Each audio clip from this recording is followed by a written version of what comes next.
I don't know if I would agree with that. She suggested that. Yeah, I think most analysts would, I think maybe you got that the other way around. Well, what's your response, I guess, to? So here's how border adjustability works. A lot of people, there's a lot of confusion surrounding this. We are one of the few countries in the world that do not border adjust our taxes. 160 countries currently border adjust their taxes. We're in the company of companies like North Korea and Somalia, Afghanistan and Iran or something like that. So almost all other countries border adjust their taxes. And what that means is you tax based on if it was consumed in your country, not if it's made in your country. What America does, we tax people based on whether it's produced in America. And so that means we do not tax our imports and we tax our exports. And we're putting American-made products at a huge disadvantage. There's a built-in bias in our tax code to outsource manufacturing and re-import into this country. That's not good for American jobs. That's not good for American manufacturing. That's not good for American economic growth. And so all we're suggesting is let's equalize the tax treatment. Let's be fair to ourselves, and let's treat ourselves like every other country's treating them. So when we make something, in America, let's put it on a level playing field with everybody else. So let's just take this tape recorder right here. Let's just say this in America. I hope I didn't turn it off. American-made tape recorder. Oh, this is an Olympus. I have no idea where that's made. Sony, made in Japan. Oops.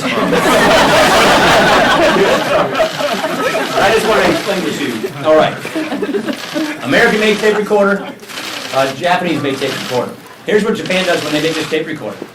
When they send it for export, they take the tax off of it. And then it comes to America, and it's not taxed. And it comes here to compete against our good, which is taxed. Theirs was untaxed twice. When America makes something, like a tape recorder, we tax it. And then we send it to Japan. As it enters Japan, it's taxed again to compete against their tape recorder. So we are doing it to ourselves. We are hurting American manufacturing and jobs. We are putting a bias against making things in America in the tax code. That is why we think, I hope I didn't screw up your tape recorders.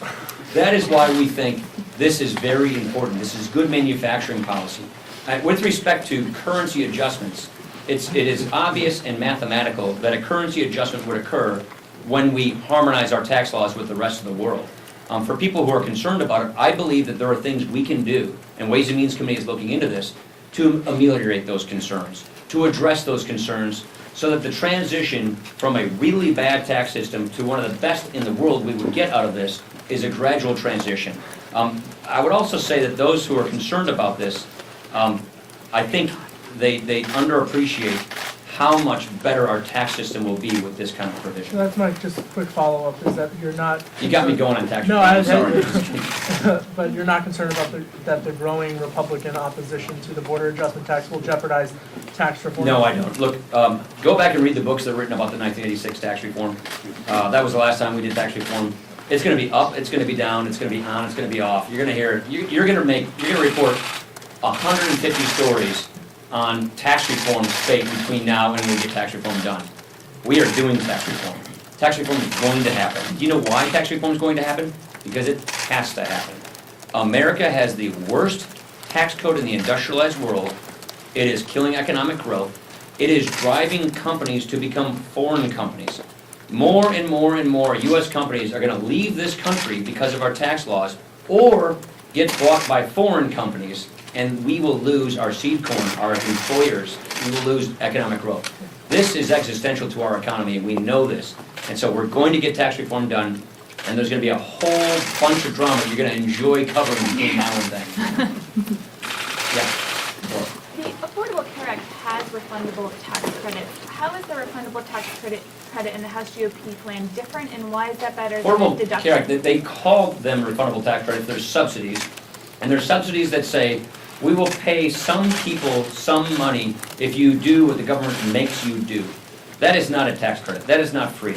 A tax credit is you get the freedom to do what you want and buy what you need, and your choice. The Affordable Care Act is the opposite of that. The Affordable Care Act is the government makes you buy this, and by the way, like I just said, there's 1 or 2 plans left. With Humana's pull-up, there will be 0 plans left in certain markets. They make you buy it, and then they subsidize what you buy.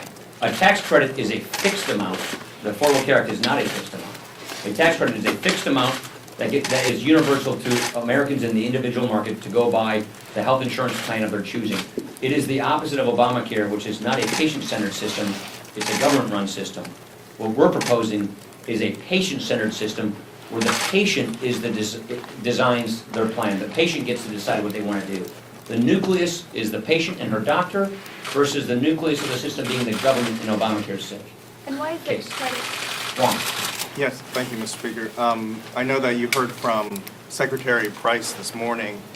I was wondering if there are any areas where you think the White House could improve communications with Capitol Hill. I should know, we're doing really well on that front. I don't know what you guys report, but we talk with the White House daily. Our teams, our House and Senate teams are in conference, are in consultations with the White House constantly. We're very excited Tom Price is over there. Tom Price was one of the primary architects of our Obamacare replacement plan that we rolled out last year, and now he is the Secretary of HHS to execute and implement that plan. So we're very pleased with that, and I think we have fantastic communication with Has him. the Better than president- I've ever seen before, actually. Has the President shared his pick for Labor Secretary with you No, yet? I heard it's coming, but I have no idea who it is. Just to follow up on that a little bit with the Obamacare, I mean, obviously there are Democrats who think the law needs to be fixed. The Republicans chose to go the reconciliation route with repeal and replace. Do you think it's going to be possible to have the plan that you just spoke of without help from Democrats? Do you think that do you wish you would try to go into this in a little more We would love to bipartisan have manner? support from the other side. They've made it really clear to us that they don't want it, they're not interested in doing that. I think, Jennifer, what the Democrats, just taking them at their word, they want to go down the socialized medicine path. They want to go down the government-run healthcare path. They want what they call the public option, which is to basically have no options but a government-run plan. That is not something that we're interested in doing. We think it will do even more damage to the healthcare system in America. And so we believe in a patient-centered system where individuals have the freedom to buy what they want and not what the government makes them buy. And also, we think, Jennifer, it's really, really important to have choice and competition in healthcare because choice and competition lowers costs and increases quality. That is the opposite of what Obamacare does. Obamacare restricts choice, it denies competition, we have monopolies in a third of the counties in America, and as a result of the lack of choice and the lack of competition, you have much higher prices and fewer supply. How about something like that? Do you have any concerns that there's a group of Republicans in the Senate who come from states where Medicaid expansion was already accepted, and they're very skeptical of any plan that takes that away from their states? Yeah, I think it's 32 states, if I'm not mistaken, have Medicaid expansion. Mine did not. We're going to have to find a solution that accommodates each of these two concerns. I've asked Greg Walden, who's our chairman of the Commerce Committee, and he, along with Orrin Hatch, are working with governors to come up with a solution so that a state, whether a state chose to take the money or didn't, that going forward, as we give states more control, as we advance the principle of federalism by giving states more control over Medicaid so they can have innovative reforms, that we do it in a way that doesn't disadvantage either of the two sides of that coin. Last question. Susan. Clarify on Obamacare. Say it again.